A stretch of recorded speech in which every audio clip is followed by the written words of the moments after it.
When you try to establish whether a person actually existed or not, the best evidence is physical and archaeological. Unfortunately, we don't have much luck in that field. I mean, there are Mm-hmm. many relics floating around, like his shirt and his staff, and there are museums that claim to have hair from his beard, but really, there isn't a way to verify it without doing things that would be considered very disrespectful. The first mention of Muhammad in the archaeological record comes from around 691 in the shape Wait, of an pause. What would be those things that would be considered very disrespectful? Taking them for a lab analysis? I guess so.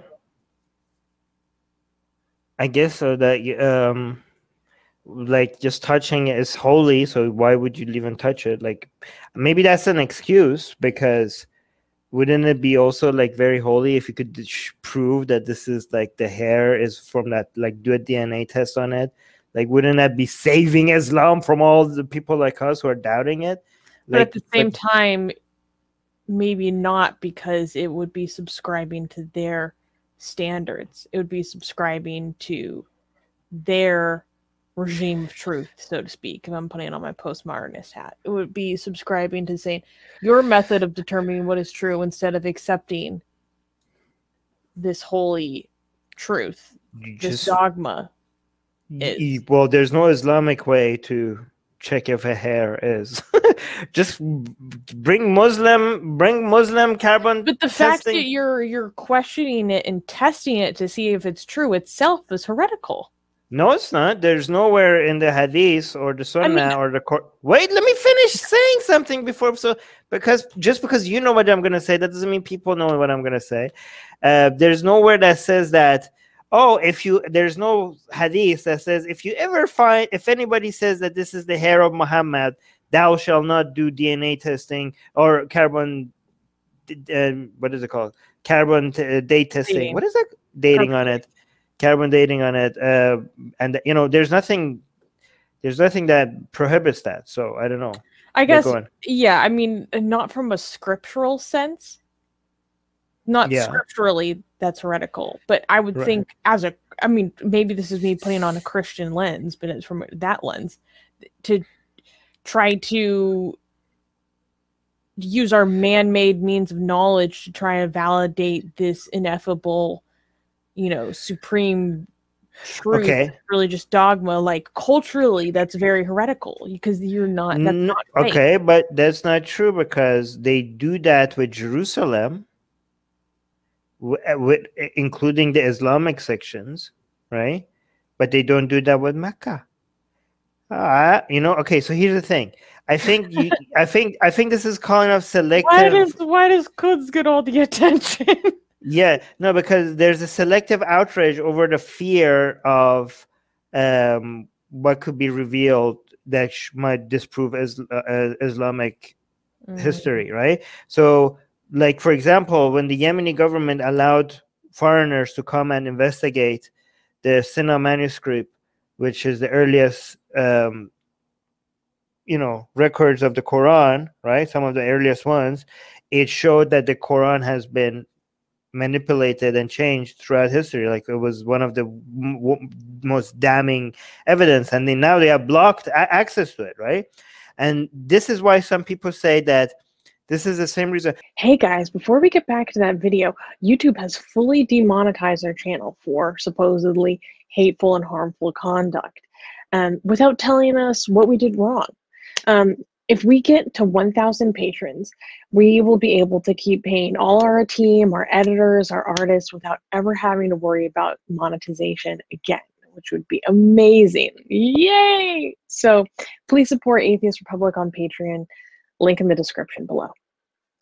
So here's the thing. We're saying, according to Islamic history, Muhammad was born here and then he traveled to Medina, right? Or Yathrib.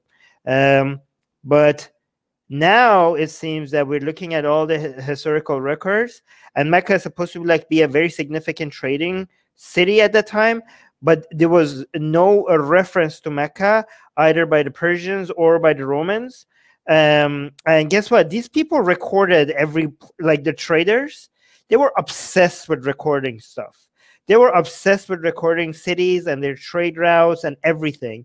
And there's no mention of Mecca until years after Islam. Okay, so this city wasn't even there. And if you look at the people who tried to do archaeological analysis on Mecca, was supposed to be a city that existed since Adam, if not Abraham, they couldn't find anything that you would find in an ancient city. Like nothing that dates Mecca to like the time that Muslims claim it to be, right? Like even small villages that we have records of it in history. When archaeologists go dig there, they found like a whole bunch of evidence of people settling here, trading here, buying stuff here, doing war here. They leave a crap ton of evidence, and they can't find none of that here. And guess what? They don't even let, like right now, the people in Mecca, they're like cementing over everything. They're cementing over where Muhammad used to supposed to have lived. There's no way to now get access to all of that. I don't know if they're doing it on purpose to deny access to them, or if it's just like they're just building stuff. But there's nothing in Mecca that any archaeologists have been able to find, the same way that Jerusalem has been. Like when we say, like, for example, I don't know, this temple, that temple in Jerusalem, some of it we know it's made up, some of it is historical, because scholars and archaeologists, they have had access to Jerusalem for so many, it has been studied for so long, and everybody has access to it. And some of it, you know, is some of it is in line with like some, you know, biblical stories, but a lot of it is not. But we know that because it has been proven. But we're only starting this with Islam. So anyways, let's continue. Of an inscription. Oh, so here's another interesting thing, right? So the first the first archaeological evidence for the Muhammad's name was 691, right? 691. So 691, and the shape of an on the Dome of the Rock. I don't know if he's going to say it, but it was also at this year that Muhammad's name was ever found on a coin. So from 632 to 691, there was no inscription with Muhammad's name on it, like no coinage and no archaeological evidence. And so here's the thing. We don't know if Muhammad was real. We don't know if Ali, Omar, Abu Bakr, and Osman was real. I think the first significant character that we know was historical, that is being referred to in Islamic history, is Muawiyah, which is the first Umayyad Khalif. And he reigned from 661 to 680, and he issued coins. Okay? He issued coins, and there are coins that Muawiyah issued in 660s and 670s. And so that mentioned, how many times do you think it mentioned Muhammad? 0. No mention of Muhammad. No mention of Muhammad, even though we had the Umayyad dynasty, right, in the 660s and from 661 all the way to 691, right? So that's 20 years of coinage with no reference to Muhammad or Islam, for that matter. Like, it's as if, like, it's almost as if they forgot that their prophet,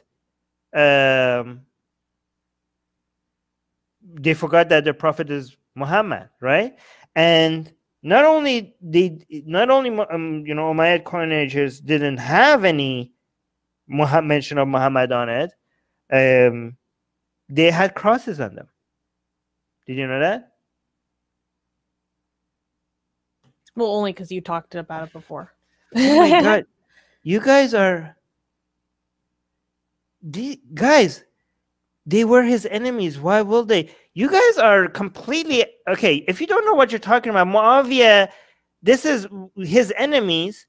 You're talking about Muawiyah's father? Are you talking about like Abu Sufyan time, before Islam was dominating over the region? Guys, Muawiyah was supposed to be a Muslim. He was a Khalif. He was a Khalif. What are you guys talking about?